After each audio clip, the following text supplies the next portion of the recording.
നബി ചരിത്രത്തിന്റെ ഓരത്ത് ചരിത്രാസ്വാദനം ഭാഗം 61 ശേഷവിശേഷങ്ങൾ. രചന ആരിഫ് സൈൻ. ശബ്ദം നൽകുന്നത് ആറാട്ടുപുഴ ഹക്കിം ഖാൻ. ശേഷവിശേഷങ്ങൾ. മക്കയിലെയും പ്രാന്തത്തിലെയും മണൽത്തിട്ടയ്ക്കുമേൽ ശോകമൂകതയുടെ കരിമ്പടം വലിച്ചിട്ടുകൊണ്ട് ആ വൃത്താന്തമെത്തി. അവിശ്വസനീയതയുടെ മിന്നലും മുഴക്കവും പുരാതന നഗരത്തിന്റെ തെരുവുകൾ മുതൽ അകത്തളങ്ങൾ വരെ വിറപ്പിച്ചു. വടക്കു നിന്നുള്ള വിവരങ്ങൾക്ക് വേണ്ടി ഉദ്വേഗപൂർവം കാത്തിരുന്ന ദേശക്കാർക്ക് നടുവിലേക്ക് ദുരന്ത വാർത്തയുടെ ആദ്യ കമ്പനങ്ങൾ കടത്തിവിടുന്നത് ബദറിൽ നിന്നെത്തിയ ഖുസാ ഗോത്രജൻ ഹൈസുമാനായിരുന്നു. എന്തുണ്ട് വൃത്താന്തങ്ങൾ? ആകാംക്ഷയോടെ കാബയുടെ പരിസരത്ത് കൂടുനിന്ന ജനം ചോദിച്ചു. എന്തുണ്ടാകാൻ? റബീയയുടെ മക്കളായ ഉത്തുബയും ഷെയ്ബയും ഉത്തുബയുടെ മകൻ വലീദും കൊല്ലപ്പെട്ടു. അവിശ്വസനീയം. പിറകെ നല്ലത് കേൾക്കുമെന്ന പ്രതീക്ഷയിൽ ജനം കാതുകൂർപ്പിച്ചു. അബുൽ ഹക്കം അമ്രു ബിൻ ഹിഷാം കൊല്ലപ്പെട്ടു. ഉമയ്യ ബിൻ ഖലഫും കൊല്ലപ്പെട്ടു. കൊല്ലപ്പെട്ട നേതാക്കളുടെ പേരുകൾ വരുന്ന മുറയ്ക്ക് നിശബ്ദത കനം കൂടി വന്നു. നുണ! ആരെങ്കിലും വിശ്വസിക്കുമോ ഇത്? മൂകതയുടെ ഹിമപാളി ഭേദിച്ച് ഉമയ്യയുടെ പുത്രൻ സഫ്വാന്റെ ശബ്ദം. എനിക്കെന്തു പറ്റി എന്നുകൂടി ചോദിക്കൂ അയാളോട്. ഹിജറിലിരുന്നു കൊണ്ട് അയാൾ പിറുപിറുത്തു. ഉമയ്യയുടെ മകൻ സഫ്വാൻ എന്തു പറ്റി? വിളിയാളവുമായി വന്നവൻ പറയുന്നത് കളവായെങ്കിലോ എന്ന പ്രതീക്ഷയിൽ ആരോ ഉറക്കെ വിളിച്ചു ചോദിച്ചു. അയാളതാ ഹിജർ ഇസ്മായിലിരുന്ന് ഞാൻ കൊണ്ടുവന്ന വൃത്താന്തത്തിന് കാതോർക്കുന്നു. ആപത്ത് വൃത്താന്തങ്ങളുടെ ഭാണ്ഡക്കെട്ട് കുടഞ്ഞ് ഹൈസുമാൻ പറഞ്ഞു. വിഷാദം കടുത്തു, വിലാപമുയർന്നു. കൊച്ചു കൊച്ചു സംഘങ്ങളായി മടങ്ങിയിരുന്ന ഖുറൈശികൾ ഒറ്റയും തെറ്റയുമായി, അപമാനത്താൽ താഴ്ന്ന തലയും കഥനത്താൽ തൂങ്ങിയ ഹൃദയവുമായി നഗരാതിർത്തിയിൽ പ്രവേശിച്ചു. അവിടെ അവരെ സ്വീകരിക്കാനോ ആരവങ്ങൾ ഉയർത്താനോ ആരുമുണ്ടായിരുന്നില്ല. ആദ്യ സംഘങ്ങളിലെത്തിയ ഒരാൾ അബ്ദുൽ മുത്തലിബിന്റെ പൗത്രൻ അബൂ സുഫിയാൻ ബിൻ ഹാരിസ് ആയിരുന്നു. പ്രവാചകൻ സല്ലല്ലാഹു അലൈഹി വസല്ലമയുടെ പിതൃ സഹോദര പുത്രൻ. ബാദിയയിൽ ഹലീമ സഅദിയയുടെ മുലപ്പാൽ നുകർന്ന വകയിൽ മുഹമ്മദ് സല്ലല്ലാഹു അലൈഹി വസല്ലമയുടെ സഹോദരനും അതോടൊപ്പം കളിക്കൂട്ടുകാരനുമായിരുന്നു അയാൾ. മക്കയിലെ മുൻനിര കവിയും. പുതുമതത്തോടും കളിക്കൂട്ടുകാരനായ പിതൃ സഹോദരപുത്രനോടുമുള്ള അബൂ സുഫിയാന്റെ കലി കവിതയായി പുറത്തുവന്നു. പ്രബോധനത്തിന്റെ തുടക്കത്തിൽ പ്രവാചകന് ഏറ്റവും അത്ഭുതപ്പെടുത്തിയതും അബൂ സുഫിയാന്റെ അവിശ്വസനീയമായ ഈ ശാസ്ത്രവമായിരുന്നുവല്ലോ. അയാളുടെ സഹോദരൻ നൗഫൽ പിതൃ സഹോദരൻ അബ്ബാസിനോടൊപ്പം തടവുകാരനായി മുസ്ലിങ്ങളുടെ പിടിയിലാണിപ്പോഴുള്ളത്. ബദറിലേറ്റ അപമാനം ശരിക്കും അയാളെ തളർത്തിയിരുന്നു. വഴിത്താര കാണാതായ മരുക്കാട്ടിൽ അകപ്പെട്ടതുപോലെ അയാൾക്ക് തോന്നി. വീട്ടിൽ പോകുന്നതിനു പകരം നേരെ കഅബയിലെത്തി. വിശുദ്ധ ഗേഹത്തെ പ്രദക്ഷിണം ചെയ്യുന്നത് പരിസരത്തുയർത്തിയ സംസം തമ്പിലിരുന്ന് എളാപ്പ അബൂലഹബ് കണ്ടു. ഹൈസുമാൻ പ്രേഷണം ചെയ്ത ബദർ വാർത്തയിൽ തകർന്നിരിക്കുകയായിരുന്നു അന്നേരം അയാൾ. സഹോദരപുത്രനെ അബൂലഹബ് മാടി വിളിച്ചു. വരൂ, പറയൂ, എന്തുണ്ടായി? അബൂലഹബ് ചോദിച്ചു. ഇതിനപ്പുറം എന്തുണ്ടാകാൻ? അയാൾ പ്രതിവചിച്ചു. അബൂ സുഫിയാൻ പറഞ്ഞു, നാം ശത്രുവുമായി അഭിമുഖം നിന്നു. പിന്നെ നാം അവർക്ക് പുറം കാണിച്ചു കൊടുത്തു. അവർ നമ്മെ ഓടിച്ചു. തോന്നിയ പോലെ നമ്മുടെ ആളുകളെ അവർ കൊന്നു. തോന്നിയ പോലെ നമ്മുടെ ആളുകളെ അവർ ബന്ദികളാക്കി. നമ്മുടെ ആളുകളെ ഞാൻ കുറ്റം പറയില്ല. കാരണം നമുക്ക് ഏറ്റുമുട്ടേണ്ടിയിരുന്നത് ശത്രുക്കളോട് മാത്രമായിരുന്നില്ല. കറുപ്പിലും വെളുപ്പിലുമുള്ള കുതിരകളുടെ പുറത്തേറി വാനഭൂമിക്കിടയിൽ പൊരുതിയ ശുഭ്രവസ്ത്രധാരികളോട് കൂടിയായിരുന്നു. അവരാരെയും വെറുതെ വിട്ടില്ല. എതിരിൽ നമുക്കൊന്നും ചെയ്യാനുമായില്ല. തമ്പിന്റെ മൂലയിലിരുന്ന് അബ്ബാസിന്റെ വീട്ടുകാരി ഉമ്മുൽ ഫദൽ എന്തോ ചെയ്യുന്നു. അടുത്തു തന്നെ ഇരുന്ന് അബ്ബാസിന്റെ അടിമ അബൂ റാഫിഅ അമ്പ് ചെത്തിയുണ്ടാക്കുകയാണ്. ഉമ്മുൽ ഫദലിനെ പോലെ അയാളും വിശ്വാസിയാണ്. എന്നാൽ അക്കാര്യം അതീവ രഹസ്യവുമാണ്. വളരെ കുറച്ചു പേർക്ക് മാത്രം അറിയാവുന്ന ഒരു രഹസ്യം. അബ്ബാസിന്റെ കാര്യവും വ്യത്യസ്തമായിരുന്നില്ലല്ലോ. അത് മലക്കുകളാണ്. അബൂ സുഫിയാന്റെ സംസാരം കേട്ടുകൊണ്ടിരുന്ന അബൂ റാഫിന്റെ ഉള്ളിൽ നുരഞ്ഞ ആഹ്ലാദം അറിയാതെ പുറത്തു ചാടി. തന്റെ വിശ്വാസം രഹസ്യമാണല്ലോ എന്ന യാഥാർത്ഥ്യം നിമിഷ നേരത്തേക്ക് അദ്ദേഹം മറന്നുപോയി. അബൂലഹബിനത് അപമാനമായി. രക്തമിരച്ചുകേറി മുഖം ചുവന്നു. ക്രോധാവിഷ്ടനായി ചാടി എണീറ്റു ചെന്ന് അബൂ റാഫിന്റെ മുഖത്ത് ആഞ്ഞടിച്ചു. മുഖത്ത് മുറിവ് പറ്റി. അദ്ദേഹം തിരിച്ചടിക്കാനോങ്ങി. മെല്ലിച്ച് ദുർബലഗാത്രനായിരുന്ന അബൂ റാഫിനെ ഒറ്റയടിക്ക് തറയിൽ തള്ളിയിടാൻ തടിയനായ അബൂലഹബിന് ഒരു നിമിഷമേ വേണ്ടി വന്നുള്ളൂ. ഭാരിച്ച അയാളുടെ മുട്ടുകാൽ ശക്തിയിൽ അബൂ റാഫിന്റെ ദുർബലമായ ശരീരത്തിൽ അമർന്നു. ദൃക്സാക്ഷിയായ ഉമ്മുൽ ഫദൽ വല്ലാതായി.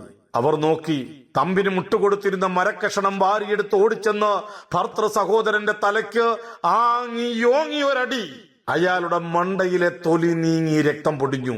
അടിമയാണെന്ന് വെച്ച് അവനെ എന്തും ചെയ്യാമെന്നാണോ വിചാരം? അവർ ചീറി. അവന്റെ യജമാന സ്ഥലത്തില്ലാത്തതിനാൽ സംരക്ഷിക്കാൻ ആരുമില്ലെന്ന് കരുതിയോ?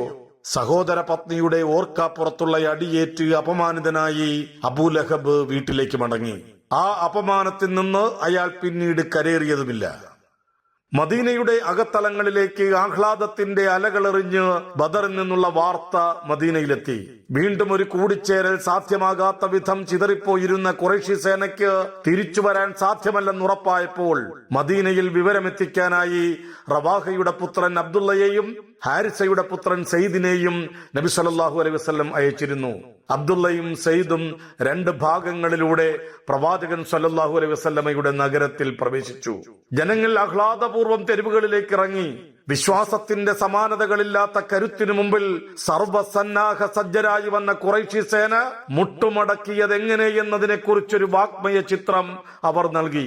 പ്രതീക്ഷിച്ചിരുന്നതുപോലെ യഥരിബിലെ യഹൂദരും പുറംമൂടി വിശ്വാസികളും മാത്രം ഭഗ്നാശരും മ്ലാനരുമായി കാണപ്പെട്ടു. സന്തോഷ വാർത്ത പരത്തി കടന്നുവന്ന സെയ്ദിനെ കാത്തിരുന്നതൊരു ശോകവാർത്തയായിരുന്നു. പ്രിയങ്കരനായ പ്രവാചകൻ സല്ലല്ലാഹു അലൈഹി വസല്ലമയുടെ പ്രിയപുത്രി റുഖയ്യ റളിയല്ലാഹു അൻഹ മരണമടഞ്ഞിരിക്കുന്നു. ഉസ്മാനും തന്റെ മകൻ ഉസാമയും അവരുടെ ഭൗതിക ശരീരം മറവു ചെയ്ത് തിരിച്ചു വന്നതേയുള്ളൂ. ദുഃഖാർത്തരായ ഉച്ചജനങ്ങൾക്ക് സാന്ത്വനമേതി അവിടെ നിന്നിറങ്ങിയ സെയ്ദിന് പ്രവാചകൻ സല്ലല്ലാഹു അലൈഹി വസല്ലം ഏൽപ്പിച്ച മറ്റു ചില ഉത്തരവാദിത്വങ്ങൾ കൂടി ചെയ്തു തീർക്കാനുണ്ട്. ബദറിൽ രക്തസാക്ഷികളായ ഔഫിന്റെയും മുഅവ്വദിന്റെയും ഉമ്മ അഫ്രയെ പോയി കാണണം. മക്കളുടെ വീരമരണത്തെക്കുറിച്ച് അവർക്ക് വിവരം നൽകണം. ദുഃഖത്തിന്റെയും ആഹ്ലാദത്തിന്റെയും സമ്മിശ്ര വികാരം അഫ്രയെ പരിരംഭണം ചെയ്തു. മക്കൾ മരണപ്പെട്ടു. എന്നാൽ ഉയർന്ന വിധാനത്തിലുള്ള രക്തസാക്ഷിത്വമായിരുന്നുവല്ലോ അത്. ധീരന്മാർക്ക് വിധിച്ച മരണം. പ്രവാചക പത്നി സൗദ റുഖയ്യയുടെ വീട്ടിൽ അനിയത്തിമാരായ ഉമ്മു കുൽസൂമിനും ഫാത്തിമയ്ക്കും കൂട്ടു നൽകി ഉസ്മാനെ ആശ്വസ്തനാക്കി. ഇടയ്ക്ക് അഫ്രയുടെ വീട്ടിലുമെത്തി ദുഃഖത്തിൽ പങ്കുചേർന്നു. സെയ്ദ് അവിടെ നിന്നിറങ്ങി നേരെ മറ്റൊരു രക്തസാക്ഷി ഹാരിസ ബിൻ സുറാഖയുടെ വീട്ടിലെത്തി. ധീരനായ മകന്റെ വീരമരണം അദ്ദേഹത്തിന്റെ മാതാവിനെ അറിയിക്കണം. യുദ്ധത്തിന്റെ പ്രാരംഭത്തിൽ മുസ്ലിങ്ങൾ നിർമ്മിച്ച ജലസംഭരണിയിൽ നിന്ന് വെള്ളം കുടിച്ചുകൊണ്ടിരിക്കെ ശത്രു തൊടുത്ത അമ്പ് തൊണ്ടയിൽ തുളഞ്ഞ് മരണമടഞ്ഞ ഊർജ്ജസ്വലനും യുവാവുമായ ഹാരിസയുടെ അന്ത്യനിമിഷങ്ങളെക്കുറിച്ചൊരു ചെറു വിവരണം മാതാവിന് അദ്ദേഹം നൽകി. ഏതാനും നാളുകൾക്ക് ശേഷമാണ് പ്രവാചകൻ സല്ലല്ലാഹു അലൈഹി വസല്ലം മദീനയിൽ തിരിച്ചെത്തിയ ശേഷം ഹാരിസയുടെ മാതാവ് അദ്ദേഹത്തെ ചെന്നു കണ്ടു. വല്ലാതെ പരിഭ്രമിച്ചിരുന്നു ആ സാധു സ്ത്രീ. യുദ്ധം തുടങ്ങുന്നതിന് മുമ്പ് തന്നെ മകൻ വധിക്കപ്പെട്ടിരുന്നു. വധിക്കപ്പെടുന്നതിന് മുമ്പ് ഒരൊറ്റ വെട്ടെങ്കിലും നടത്താൻ അവന് സാവകാശം ലഭിച്ചിരുന്നില്ലേ എന്നതൊക്കെയായിരുന്നു ആ മാതാവിന്റെ ആധിയേറ്റിയത്. തിരുദൂതരെ, ഹാരിസയെക്കുറിച്ച് എനിക്ക് പറഞ്ഞു തരിക. അവൻ സ്വർഗത്തിലാണോ? അതറിഞ്ഞാൽ ക്ഷമിച്ചും പ്രതിഫലമിച്ഛിച്ചും എനിക്ക് മുമ്പോട്ട് പോകാം. അതല്ലെങ്കിൽ അവന് വേണ്ടിയുള്ള പ്രായച്ചിത്തത്തിനായുള്ള വേദനാ വിലാപങ്ങളിൽ കഴിയേണ്ടി വരും പ്രവാചകരെ. അവർ പ്രിയ പ്രവാചകൻ സല്ലല്ലാഹു അലൈഹി വസല്ലമയോട് പറഞ്ഞു, മനുഷ്യന്റെ ഓരോ പ്രവൃത്തിയും അയാളുടെ ഉദ്ദേശത്തിനനുസരിച്ചിരിക്കുമെന്ന് നബി സല്ലല്ലാഹു അലൈഹി വസല്ലം നേരത്തെ അനുചരന്മാരെ പഠിപ്പിച്ചിട്ടുണ്ട്. എന്നാൽ സാത്വികയും നിസ്വയുമായ ആ സ്ത്രീക്ക് നബി ഇപ്രകാരം ഉറപ്പു നൽകി, ഹാരിസയുടെ മാതാവേ, സ്വർഗത്തിൽ നിരവധി വനിതകളുണ്ടെന്നറിയുക. താങ്കളുടെ മകൻ അതിലേറ്റവും ഉന്നത വിധാനത്തിലുള്ള പറുദീസ നേടിക്കഴിഞ്ഞു. അതുതന്നെ ഫിർദൌസ്. ചിതറിയ ഖുറൈശി സേനയ്ക്ക് മുമ്പിൽ ഇനിയൊരു പുനഃസംഘടനയ്ക്കുള്ള സാധ്യത അസ്തമിച്ചെന്ന് ഉറപ്പിക്കുന്നതുവരെ പ്രവാചകൻ സല്ലല്ലാഹു അലൈഹി വസല്ലം സൈനികരോടൊപ്പം ബദറിൽ തന്നെ തങ്ങി. ചരിത്രത്തിൽ തുല്യതയില്ലാത്ത ബദർ വിജയം വിശ്വാസികൾക്കേകിയ ആഹ്ലാദവും ആത്മവീര്യവും സംഘബോധവും സാഹോദര്യവും തമ്പുരാനെ സ്ഫടിക ഫലകം കണക്കെ തകർന്നു നുറുങ്ങുകയാണോ? അങ്ങനെ അനുമാനിക്കാവുന്ന ചില അപശബ്ദങ്ങൾ അവരുടെ തമ്പുകളിൽ നിന്നുയർന്നു പൊങ്ങി. രാവ് മരുഭൂമിക്ക് മേൽ കരിമ്പടം വലിച്ചിട്ടതോടെ അനൈക്യത്തിന്റെ കരിന്തേൾ ആ തമ്പുകളിലേക്ക് അരിച്ചെത്തി. യുദ്ധാനന്തരം ശത്രുക്കളിൽ നിന്ന് പിടിച്ചെടുത്തതും വീണുകിട്ടിയതുമായ വസ്തുക്കളുടെ വീതം വെപ്പ് സംബന്ധിച്ച വക്കാണം മൂത്തു വന്നു. യുദ്ധക്കളത്തിൽ നിന്ന് അവ ശേഖരിച്ചവർ പറഞ്ഞു, ഞങ്ങളാണത് ശേഖരിച്ചത്, അതിനാൽ അത് ഞങ്ങൾക്കുള്ളതാണ്. ശത്രുക്കൾ പരാജയപ്പെടുവോളം അവരെ നേരിട്ടുകൊണ്ടിരുന്നവർ പറഞ്ഞു, ഞങ്ങളല്ലേ ആ മുതലിന് കൂടുതൽ അർഹർ, ഞങ്ങളില്ലായിരുന്നെങ്കിൽ നിങ്ങൾക്കത് ലഭിക്കുമായിരുന്നില്ലല്ലോ. യുദ്ധത്തിനിടെ പ്രവാചകൻ സല്ലല്ലാഹു അലൈഹി വസല്ലമയ്ക്ക് ചുറ്റും സംരക്ഷണ വലയം തീർത്തവർ പറഞ്ഞു, ഇരു കൂട്ടർക്കും എന്തവകാശം? ശത്രുക്കളെ വകവരുത്താനും സ്വത്ത് പിടിച്ചെടുക്കാനും ഞങ്ങൾക്ക് കഴിയുമായിരുന്നുവല്ലോ. പ്രവാചകന്റെ സംരക്ഷണ ചുമതല ഞങ്ങൾക്ക് ഏറ്റെടുക്കേണ്ടി വന്നതുകൊണ്ടല്ലേ അതിന് കഴിയാതെ പോയത്. അങ്ങനെ തർക്കങ്ങളാൽ ബഹളമയമായി ആ രാവിന്റെ തുടക്കം. പ്രവാചകൻ സല്ലല്ലാഹു അലൈഹി വസല്ലമയുടെ ചെവിയിൽ എത്തുന്നതുവരെ മാത്രമേ വക്കാണങ്ങൾക്കും ബഹളങ്ങൾക്കും ആയുസ്സുണ്ടായുള്ളൂ. വാർത്ത ശ്രവിച്ചതും മുഹമ്മദ് സല്ലല്ലാഹു അലൈഹി വസല്ലമയിലെ നേതൃശേഷി ഉണർന്നു. രണാർജിത സ്വത്ത് യുദ്ധത്തിൽ പങ്കെടുത്ത ഓരോരുത്തർക്കുമിടയിൽ തുല്യമായി വീതം വെക്കുമെന്ന് സന്നിഗ്ധത അവശേഷിപ്പിക്കാതെ അദ്ദേഹം വ്യക്തമാക്കി. വൈകാതെ ആകാശത്തുനിന്ന് ദൂതുമായി ജിബ്രായിൽ മാലാഖ വന്നണഞ്ഞു. രണാർജിത സ്വത്തിനെ കുറിച്ചവർ താങ്കളോട് ആരായുന്നു? പറഞ്ഞേക്കുക, രണാർജിത സ്വത്തുക്കൾ അള്ളാഹുവിനും ദൂതനുമുള്ളതാകുന്നു. അള്ളാഹുവിനോടുള്ള ഭക്തി സൂക്ഷിക്കുക. നിങ്ങൾക്കിടയിലെ അന്യോന്യ ബന്ധം നന്നാക്കിയെടുക്കുക. ബന്ദികളടക്കം യുദ്ധത്തിൽ പിടിച്ചടക്കപ്പെട്ടവ മുഴുവൻ ഒരു സ്ഥലത്ത് കൂട്ടിയിടാൻ പ്രവാചകൻ സല്ലല്ലാഹു അലൈഹി വസല്ലം കൽപ്പിച്ചു. അവയൊന്നും ഇനി ഒരാളുടെയും സ്വകാര്യ സ്വത്തല്ല. നബി സല്ലല്ലാഹു അലൈഹി വസല്ലമയുടെ കൽപ്പന ഉടനടി പ്രാബല്യത്തിൽ വരികയും വിജയത്തിന്റെ ആഹ്ലാദം തമ്പുകളിൽ തിരിച്ചെത്തുകയും വിശ്വാസികൾ അള്ളാഹുവിനെ സ്തുതിക്കുകയും അവന്റെ അനുഗ്രഹങ്ങൾക്ക് നന്ദി പറയുകയും ചെയ്തു. പ്രവാചകൻ സല്ലല്ലാഹു അലൈഹി വസല്ലമയുമായി നേർക്കുനേർ നിന്ന മക്കയിലെ ഖുറൈശി നേതാക്കളിൽ നല്ലൊരു പങ്കും യുദ്ധത്തിൽ മരണമടഞ്ഞു. കനത്ത നഷ്ടത്തിൽ ഖുറൈശ് വിലപിച്ചാർത്തു.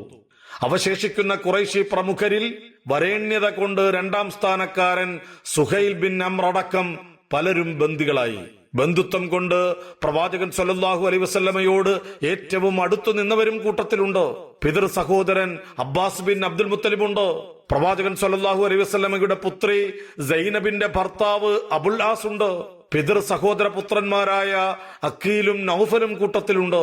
എല്ലാ ബന്ദികളും മാന്യമായി പരിചരിക്കപ്പെടണമെന്ന് പ്രവാചകൻ സല്ലല്ലാഹു അലൈഹി വസല്ലം പൊതുവായൊരു കൽപ്പന പുറപ്പെടുവിച്ചു. തടവറകൾ നിലവിലില്ലാത്ത കാലത്ത് ചങ്ങലയിൽ ബന്ധിക്കുകയല്ലാതെ പോംവഴികളില്ല.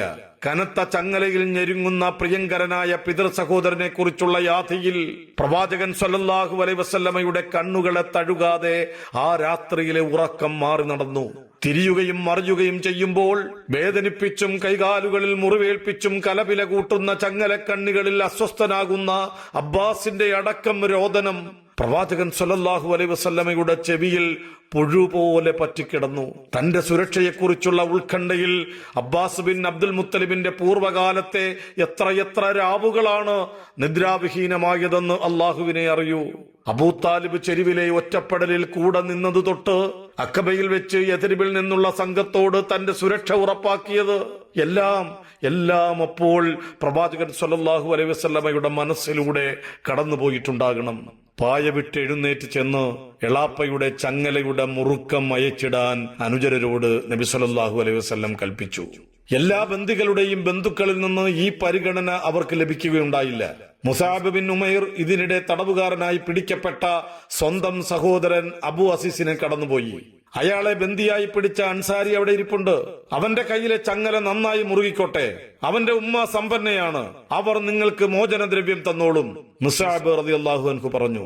ഇങ്ങനെയാണോ ഒരാൾ തന്റെ സഹോദരനെ കുറിച്ച് മറ്റുള്ളവരോട് പറയേണ്ടത്? അയാൾ സഹോദരനോട് ചോദിച്ചു. അൻസാരിയിൽ നിന്ന് തനിക്ക് ലഭിച്ച നല്ല പെരുമാറ്റം അബു അസീസ് പിൽക്കാല കഥാകഥനങ്ങളിൽ എടുത്തു പറയുമായിരുന്നു. പിറ്റേന്ന് രാവിലെ മുസ്ലിങ്ങൾ ബന്ദികളടക്കം ബദർ വിട്ടു. ബന്ദികളിൽ 2 പേരുടെ ബന്ധുക്കൾക്ക് ചോദിച്ച 4000 ദിർഹമിന്റെ മോചനദ്രവ്യം നൽകാനുള്ള ശേഷിയൊക്കെയുണ്ട്. അബ്ദുദ്ദാറിലെ നദർ ബിൻ അൽ ഹാരിസിന്റെയും അബ്ദുഷംസിലെ ഉഖ്ബ ബിൻ അബുൽ മുഅയ്ത്തിന്റെയും കാര്യമാണ് പറഞ്ഞത്. പക്ഷേ അവർ ഇസ്ലാമിന്റെ കൊടിയ 2 ശത്രുക്കളാണ്.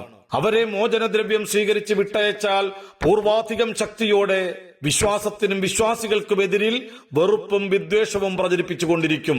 ഇരുവരുടെയും മുഖത്ത് നബി സല്ലല്ലാഹു അലൈഹി വസല്ലം മാറി മാറി നോക്കി. മനം മാറ്റത്തിന്റെ യാതൊരു ലക്ഷണവും അവിടെ പ്രകടമാകുന്നില്ല. വാക്കുകളിൽ തെളിഞ്ഞ പശ്ചാത്താപമൊന്നും ആ മുഖങ്ങളിൽ ഉണ്ടായിരുന്നില്ല. അവരെ വെറുതെ വിടുന്നത് അള്ളാഹുവിന്റെ തീരുമാനത്തിന് അനുസൃതമാകില്ല എന്ന് അദ്ദേഹത്തിന് വൈകാതെ ബോധ്യമാവുകയും ചെയ്തു. ഒന്നാമത്തെ വിശ്രമ സങ്കേതത്തിൽ വെച്ച് നദറിനെ വധിച്ചു കളയാൻ പ്രവാചകൻ സല്ലല്ലാഹു അലൈഹി വസല്ലം ഉത്തരവായി. അടുത്ത കേന്ദ്രത്തിൽ വെച്ച് ഉഖബയും വധിക്കപ്പെട്ടു. ബാക്കി ബന്ദികളും രണാർജിത സ്വത്തും ബദറിൽ പങ്കെടുത്ത മുഴുവൻ വിശ്വാസികൾക്കുമിടയിൽ തുല്യമായി നബി സല്ലല്ലാഹു അലൈഹി വസല്ലം വീതം വെച്ചു. അഭിരാമമായ നീതിബോധത്തിന്റെ തീർപ്പുകൾ. ബദറിൽ നിന്ന് നബി സല്ലല്ലാഹു അലൈഹി വസല്ലം മദീനയിൽ എത്തിയതിന്റെ ഏതാനും ദിവസങ്ങൾക്കുള്ളിൽ മക്കയിൽ നിന്ന് വാർത്ത വന്നു, അബൂലഹബ് മരണപ്പെട്ടിരിക്കുന്നു. ഉമ്മുൽ ഫദ്ലിന്റെ അടിയേറ്റ് തലമണ്ട മുറിഞ്ഞ് രക്തം പൊടിഞ്ഞ് വീട്ടിലെത്തിയത് മുതൽ പനി തുടങ്ങിയത്രേ. ശരീരം മുഴുവൻ കുമിളകൾ പൊന്തി വ്രണങ്ങളായി. അതവസാനം അയാളുടെ മരണത്തിലെത്തിക്കുകയും ചെയ്തു. സ്വന്തം മക്കൾ പോലും ജഡത്തിനരികിൽ വരികയോ സംസ്കരിക്കാൻ ശ്രമിക്കുകയോ ചെയ്തില്ലത്രേ. അനുനിമിഷം അളിഞ്ഞുകൊണ്ടിരുന്ന ജഡം. വിമർശനം ഭയന്ന് തൊട്ടടുത്തൊരു കുഴിയെടുത്ത് അതിലേക്ക് വടികൾ ഉപയോഗിച്ച് തള്ളുകയായിരുന്നു അത്രേ. അബൂലഹബിന്റെ ശ്മശാന ലേഖത്തിൽ കാലം ഇങ്ങനെ കുറിച്ചു കാണണം: ഒരു പുരുഷായുസ് മുഴുവൻ ഇടതടവില്ലാതെ ഇസ്ലാമിനെയും മുസ്ലിങ്ങളെയും ദ്രോഹിക്കാൻ ചെലവഴിച്ച് അഭിശപ്തനായി അബൂലഹബ് എല്ലാ കണക്കുകളും തീർപ്പാക്കുന്ന മഹാവിചാരണ കാത്ത് ഈ കുഴിമാടത്തിൽ കിടക്കുന്നു. പ്രിയമുള്ളവരെ, നിങ്ങൾ ഇതുവരെ കേട്ടത് നബി ചരിത്രത്തിന്റെ ഓരത്ത് ചരിത്രാസ്വാദനം ഭാഗം 61 ശേഷവിശേഷങ്ങൾ. രചന ആരിഫ് സൈൻ. ശബ്ദം നൽകിയത് ആറാട്ടുപുഴ ഹക്കിം ഖാൻ. ഇൻഷാ അല്ലാഹ് തുടരും.